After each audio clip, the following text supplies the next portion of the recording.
My name is Peter McCartney. I'm the climate campaigner for the Wilderness Committee. I want to thank you for the opportunity to come here and present our grave concerns about the Teck mine and its impact on the global climate. The Wilderness Committee, I'm here on behalf of our 60,000 supporters across the country. We work to protect wild species and spaces, and our climate campaigns are a core part of that. The truth is that a lot of the work that we've done to create protected areas and protect species at risk would be undone if we do not get the climate crisis under control. Before I start, I will note there's some discrepancies between the emissions figures in my original submissions and the one I'm using today. I've decided to defer to Mr. Jan Gorski's research for Pembina. His analysis was a little more thorough. Mine was based on the average emissions figures for tar sands mines. There are many excellent, localized reasons to consider, which have been covered by my colleagues extensively.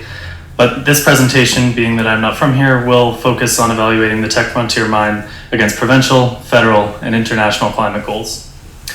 I will also note, there's a distinction between upstream and downstream emissions. We think this is largely arbitrary, but necessary for analyzing the project's impacts on specific climate goals, although we strongly encourage the panel to evaluate all associated emissions with this project and can suggest methodologies for doing so. So Mr. Gorski's research in terms of Teck's provincial impacts shows that the 6 megatons that this project would create will push Alberta above the 100 megaton cap that was legislated earlier and is still yet to be implemented. The start of operations in 2026 means this project would come online around the same time Alberta is forecasted to hit this cap, almost certainly pushing Alberta over the provincial limit. Some projections put it the point of reaching this cap as early as 2024, whereas government projections from the Environment and Climate Change Canada predict this in 2030. Although details of this cap remain forthcoming, considering it is such an indispensable piece of both provincial and federal climate policy, I think it would be prudent for the proponent and for this panel to consider that it will be stringent in its measures when it comes forward. Unfortunately, Teck, in its response to the panel about this question, offered no supporting evidence to its claim that the project will not exceed this cap or that the cap may not be reached at all. The ability for the company to justify itself within this cap is important, and I think the panel should be very strict at considering that. There's no indication from other tar sands producers that they will be able to reduce the amount of carbon emissions within their projects in order to allow for Teck to create that extra 6 megatons of project emisons. Teck offers in its submission a list of 20 mitigation measures, everything from running its trucks on LNG to using LED lighting. But these opportunities are being evaluated as potential opportunities. There's no commitments in there to use them, and most of them qualify that there's more research to be done before they can be implemented.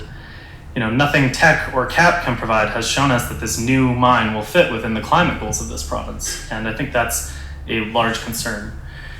As Alberta evaluates these projects based on the environmental impacts versus the economic analysis, in a carbon constrained world where people are working to reduce their carbon emissions, I think it's most useful to evaluate the amount of economic benefits based on each ton of carbon that is entering the atmosphere.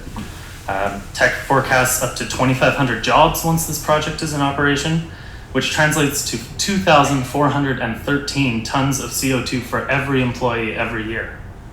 For comparison, the agriculture sector in Alberta creates 71 tons of CO2 per job.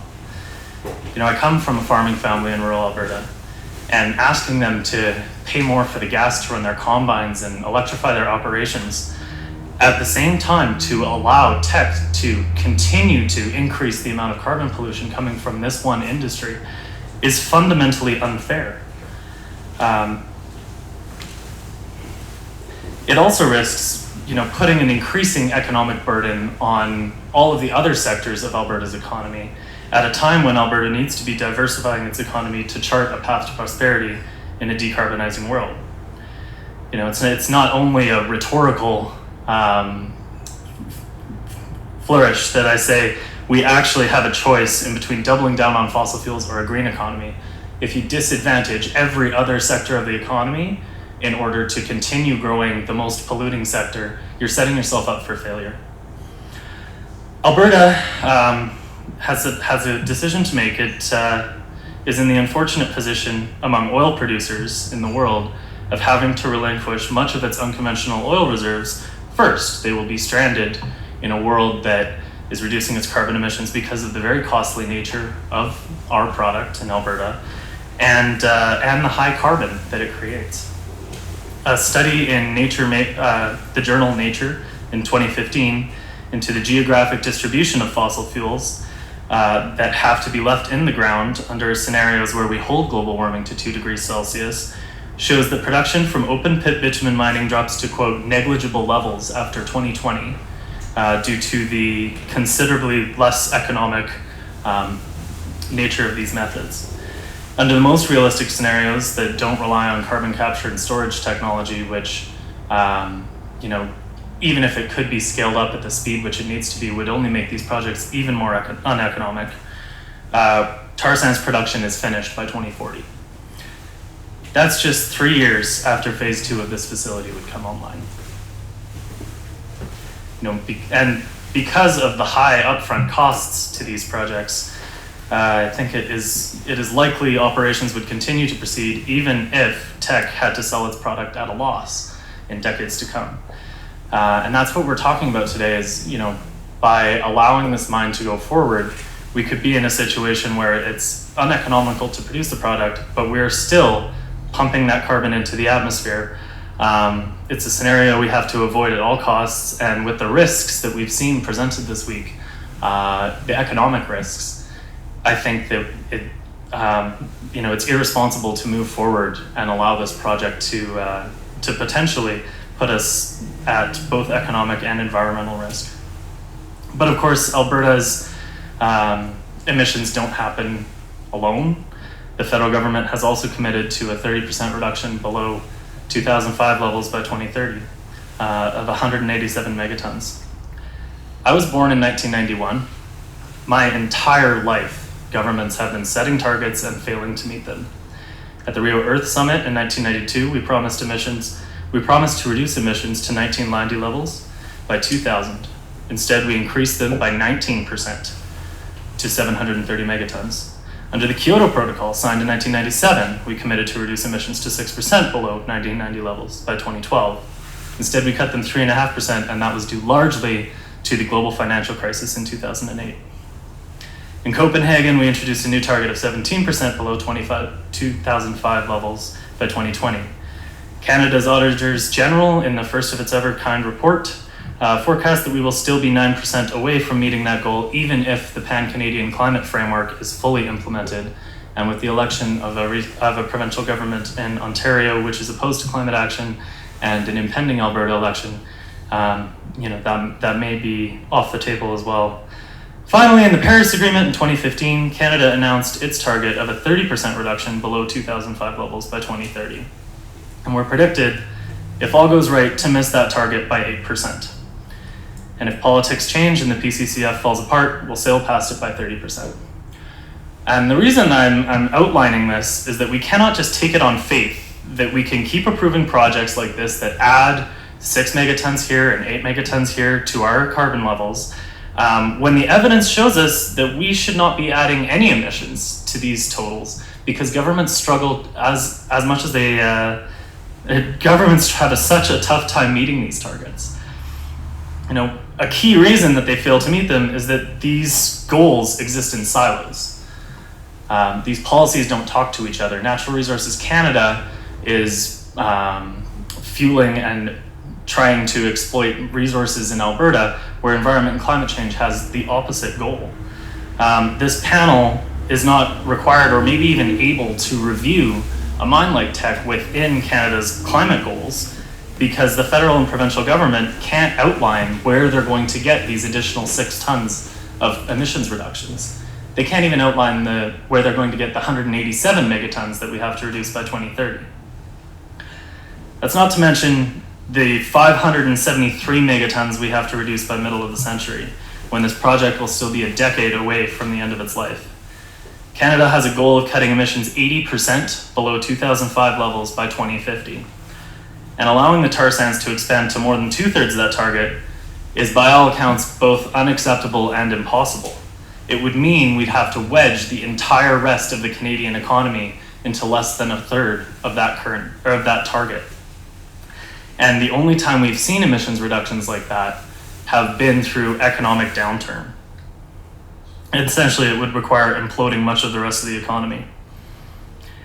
If Canada wanted to be able to gradually clean this industry by reducing emissions intensity while continuing to produce more and more oil and approve more and more mega projects like Teck Frontier Mine, it needed to start 30 years ago, when we first knew the extent of this problem. But now we are at the point where the science tells us the only options available to hold global warming to safe levels are absolute across-the-board reductions. Teck Frontier Mine doesn't even align with the existing goals, much less the level of ambition required and committed to in Paris in 2015. Our own targets that we brought were called woefully inadequate by the current government when it was in opposition, and they don't line up with the goal of limiting global warming to 1.5 degrees Celsius as set out in the Paris Agreement. That agreement is designed for ambition to be ratcheted up over the next several decades. We're supposed to be able to come there in 5 to 10 years and say, this is the progress we have made towards these targets, and here's how we're going to do better. Considering that the Teck Frontier Mine doesn't even align with our current targets, I think it's irresponsible to allow it to move forward. So all nations came together in 2015 at the Paris Agreement, or at the Paris Climate Summit, to commit to limit warming to as close to 1.5 degrees Celsius as possible.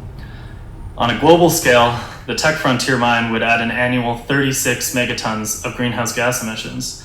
And for reference, that's similar to the entire greenhouse gas emissions of Cuba or Angola or Switzerland. This is a globally significant project when you look at the total emissions related to it. And to reference, sort of the worst case scenario where this is heading, the IPCC RCP 8.5 scenario, the business as usual emissions trajectory, projects warming of 2.6 to 4.8 degrees. A world that Professor Kevin Anderson from the Tyndall Center for Climate Research describes as, quote, incompatible with an organized global community, likely to be beyond adaptation, devastating to the majority of ecosystems, and has a high probability of not being stable. Now, I'm not suggesting that this one project puts us on a path to that business as usual trajectory, but the fact that that's even on the table should give the panel pause in reviewing this project and its emissions, because I think continuing to approve tar sands mines and increasing production from this industrial mega project is, the definition of business as usual. A report from Oil Change International titled "The Sky's Limit" outlines a global carbon budget that we have to remain within in order to limit global warming to 2 degrees Celsius. It recommends no new fossil fuel extraction or transportation infrastructure should be built, and governments should grant no new permits for them. It also suggests that existing mines will need to be shut down before the end of their lifetime, because the amount of oil, gas, and coal reserves that we have ready to exploit, approved, and on companies' books will take us over that 1.5 to 2 degree limit. Now, that might seem like heresy in the current political climate, but it's worth mentioning that that's exactly what's happening with coal power here in Canada, including Alberta. Coal plants are being retired before the end of their usable life, and in the coming decades, we will be having this same conversation about tar sands mines. We will be having to have government programs to retrain workers and give communities like Fort McMurray or like Hanna, Alberta, the chance to chart a new path forward in a carbon-constrained world. by that logic, it is irresponsible to add to that problem by approving the Teck Frontier Mine and setting this project up for failure when we know we are going to have the conversation that it cannot move forward. The industry will point to International Energy Agency forecasts that show oil demand rising for the next several decades. But it's important to note the International Energy Agency forecasted a 2% annual growth rate for coal 10 years ago that would last until 2030. Instead, coal demand fell 1.9% for the last 2 years. It's 1.9% last year for the second year of decline in a row, and now the agency predicts demand will flatline for the next decade. That means that any new coal mine that is coming online in 2018 has nowhere to send its coal. The demand isn't there for it. And I think Teck will be facing a similar world when it comes online in 2026 in terms of demand for oil. Research from the Carbon Tracker Institute puts the peak of oil demand at 2025. It also suggests a period of, quote, rapid change on the downslope of that curve that features significant destabilization of the business model of incumbent industries. So once oil demand peaks, that downslope in the demand curve is where we start to see companies face serious economic problems. Although the world will still be producing and consuming oil as demand falls, new and especially some of the most expensive projects in the world will face economic chaos. In a world that's working to meet its climate goals and actively working, Teck Frontier Mine would start its operations with global declining demand for oil, making its product even less economically viable. Effectively, we're by approving a mine like this and continuing to double down on our current economic model in the tar sands, we're putting it all on black just as the board is turning red. And I don't think that's a responsible thing to do economically or environmentally. Not only would approving this mine make it, would be effectively betting on humanity to fail and its climate commitments, it actually would make us harder to do so. We're not looking at this in isolation, and there is a lot of international attention on this industry, as you know, in Canada. By continuing to approve these mines and go forward, what message are we sending to developing nations? Countries like Mexico, India, and the Philippines have ambitious carbon reductions plans that they are working despite millions of their citizens living in poverty to be able to reduce emissions. By continuing to approve these projects, they see a wealthy, developed, diverse economy like Canada.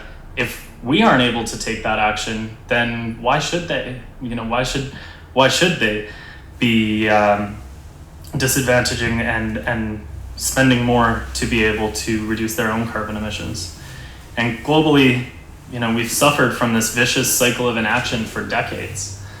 We can't do it again. We finally had a chance in 2015 with the entire world coming together and saying, we are going to reduce our emissions.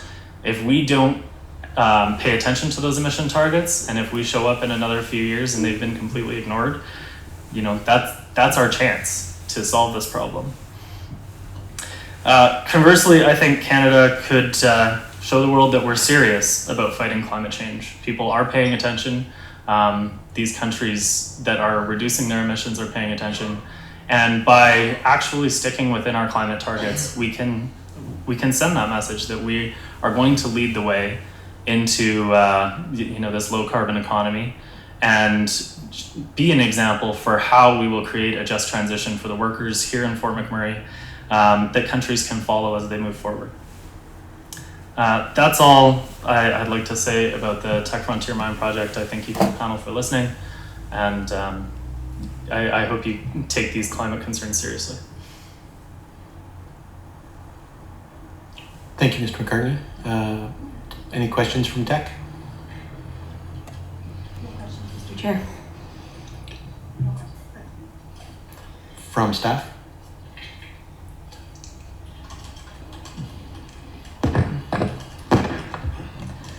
Thank you, Mr. Chair. We just have a couple of questions for you, Mr. McCartney. Mm-hmm. My name is Alison Doble. I'm AER counsel for the Joint Review Panel. And again, I have just a couple questions for you on behalf of the AER staff here in attendance today. So you've provided an analysis of tons of greenhouse gas emissions per rates of employment. And I'm just wondering if you could discuss how this analysis would look like hypothetically if you related GHG emissions in relation to the gross economic benefit of this particular project, such as government revenues. Mm-hmm.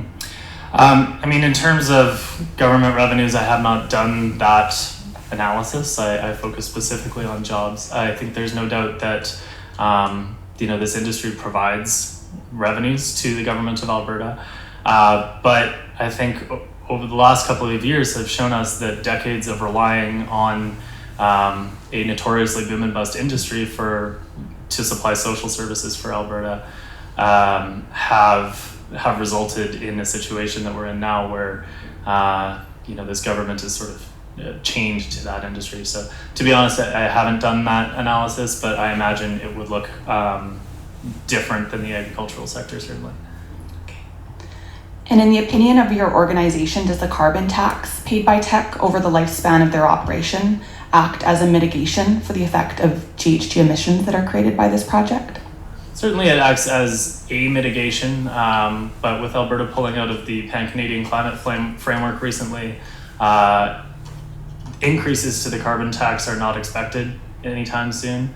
And to be honest, a $30 a ton carbon tax is mostly window dressing at this point, especially considering the model the Alberta government has chosen on output-based subsidies. And so much of that carbon tax that they will be paying comes back to oil producers based on the amount of oil they produce. So it is a mitigation measure, but not nearly enough to be able to mitigate the significant climate impacts of this project. Thank you. I'm just going to confirm with my colleagues that you've answered our questions in their entirety. And we're good to go. Thank you, Mr. McCartney. Thank you. Thank you, Mr. Chair.